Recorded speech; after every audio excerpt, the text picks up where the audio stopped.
Hey y'all, hey, it's Naila and this is Girl What You Reading, and today I want to talk about the fire and the ore. Yeah, let's talk about it.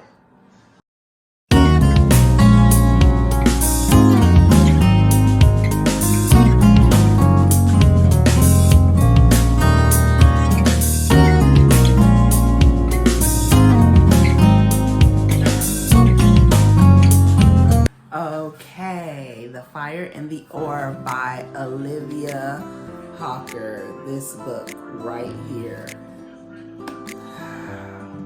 I, I don't know. Should I start with the good? Or should I really just talk about... Well, let's just start.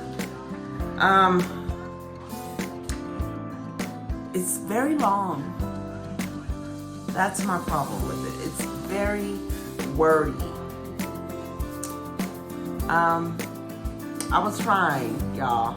It took me over a year to read this book because it is just so wordy.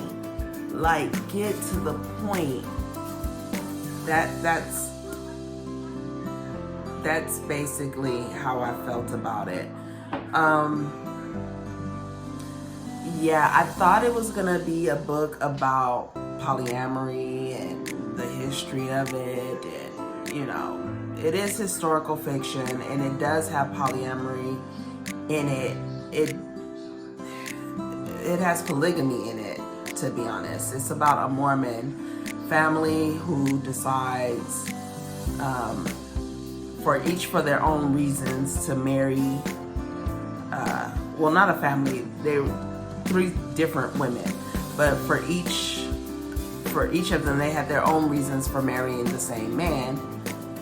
And the man is absent most of the book, so I don't know, maybe that's why it just doesn't feel,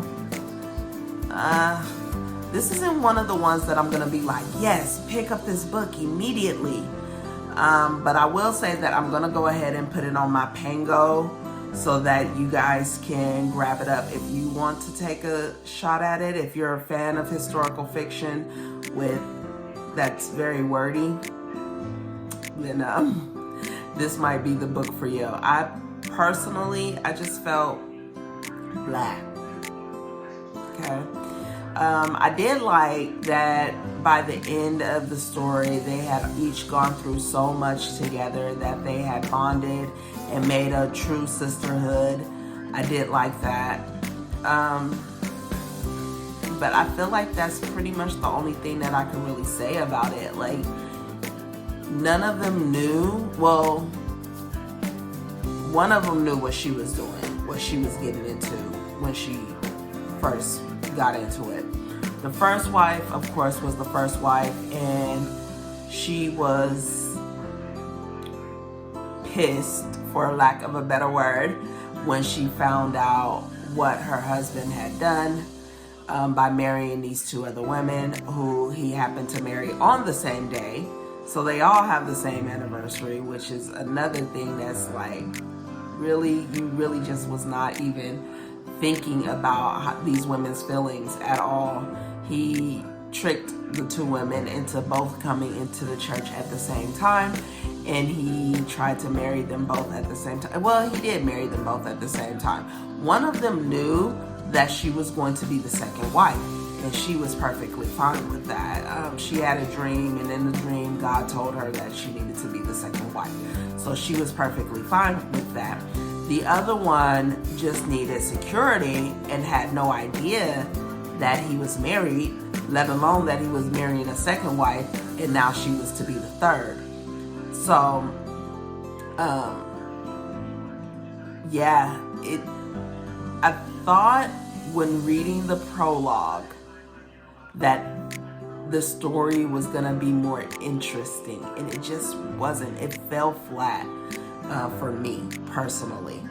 I don't know, maybe you might have a different take on it, but yeah, this one wasn't for me. So for me, I gave it, honestly, 2.5 stars.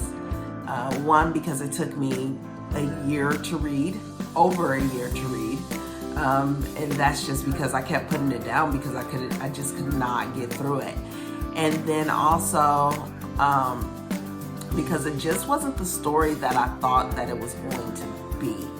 This author, I feel like, did so much research into who these people actually were that she forgot that this was supposed to be historical fiction. And so she needed a little bit more to push the story forward, in my opinion. But that's just me. So again, I'm gonna have it on my Pango. I picked it up from Amazon, I believe I got it from. But yeah, it's called The Fire in the Ore. And if it's something that you think you might be interested in because you like the polyamory angle, or you like the Mormon stories, or you like historical fiction, and you like those stories that, you know, really take you on a journey of what this world was like. You know, you kind of already know what the world was like at that time. But, you know, some people like those stories. So if that's the type of story for you, then definitely pick it up on my Pango. I'll also link the Amazon link in my page, in my description. For those of you that don't get it on my Pango, you can get it from Amazon. But otherwise, it just wasn't the book for me. So until next time, bye.